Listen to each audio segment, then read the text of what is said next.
बिहार विधानसभा उपचुनाव के लिए अब महज कुछ ही दिन बाकी रह गए हैं। 30 अक्टूबर को तारापुर और कुशेश्वर स्थान सीट पर वोटिंग होने वाली है। बिहार के मुख्यमंत्री नीतीश कुमार भी चुनावी मैदान में उतर गए हैं।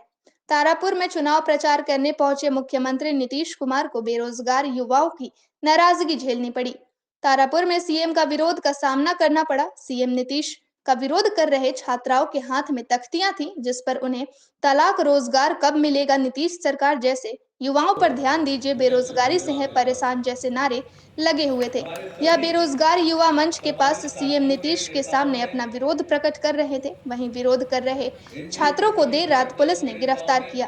वहीं जेडीयू के समाज सुधार सेनानी प्रदेश अध्यक्ष जितेंद्र नीरज ने कहा कि गिरफ्तारी हुई है तो अच्छी बात है, मैं इसकी सराहना करता हूं। स्वदेशवाणी के लिए मुंगेर से सोनू झा की रिपोर्ट। आपने मेवालाल चौधरी जी को जिताया था, पिछली बार भी जिताया था और इस बार चल रहा था और उनकी स्थिति खराब हो गई थी। कौन सा काम हुआ सब लोग बता रहे थे।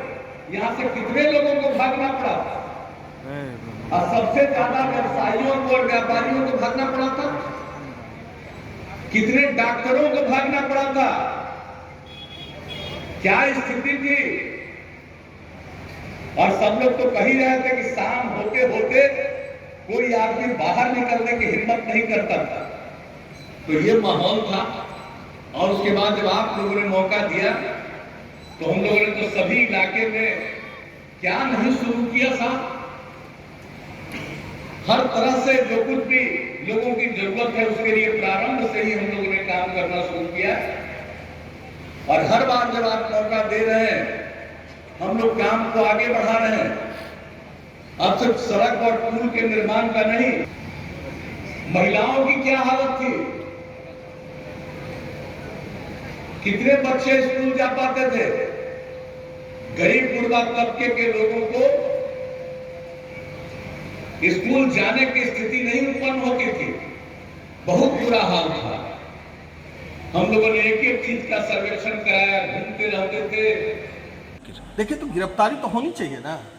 और वो आप अच्छे तरह से इस बात को समझ लीजिए कि वो किसी मुद्दे पर विरोध करने के लिए नहीं आए थे। वहाँ वो सुनियोजित तरीके से उनको वहाँ भेजा गया था। और अगर कोई लोकतांत्रिक तरीके से आपका मांग है तो उसको रखने का सही प्लेटफॉर्म है ना, तो उस जगह पर आप रखिए।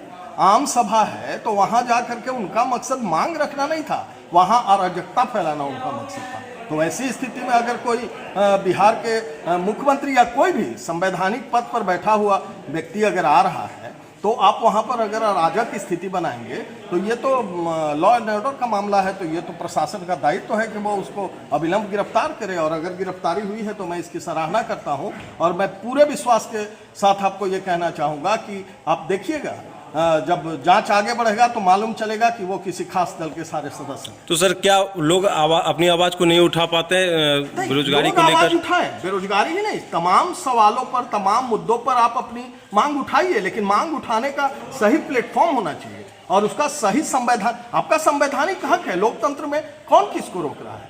तो आप मांग उठाइए, लेकिन ये जंगल राज नहीं है। यहाँ जो कुछ भी आपको करना होगा वो कानूनी तरीके से करना होगा, लीगल तरीके से करना होगा। और मांग उठाना है तो सही प्लेटफॉर्म पर उठाना होगा। लेकिन आप अपने मांग के नाम पर अगर गुंडागर्दी करना चाहिएगा, अराजकता फैलाना चाहिएगा, जो कि आप पहले भी करते रहे हैं। पहले भी चुनावों में और विभिन्न सभाओं में बिहार के सुनियोजित तरीके से एक खास दल के लोगों ने अपने कार्यकर्ताओं को कहें कि गुंडों को कहे, आपने प्रशिक्षित करके भेजा है और वहां सिर्फ अराजक की स्थिति बनाने के लिए भेजा है। तो ये तो नहीं चलने दिया जाएगा। ये कानून का राज है, यहाँ नीतीश कुमार जी का राज है, सुशासन का राज है। तो यहाँ अगर अराजक आप माहौल बनाने की कोशिश कीजिएगा तो आपके खिलाफ कार्रवाई होगी। और ये गिरफ्तारी हुई है, आप देखिएगा, आपको ये भी जानकारी होगी कि वो एक खास पार्टी के लोग। Thank you.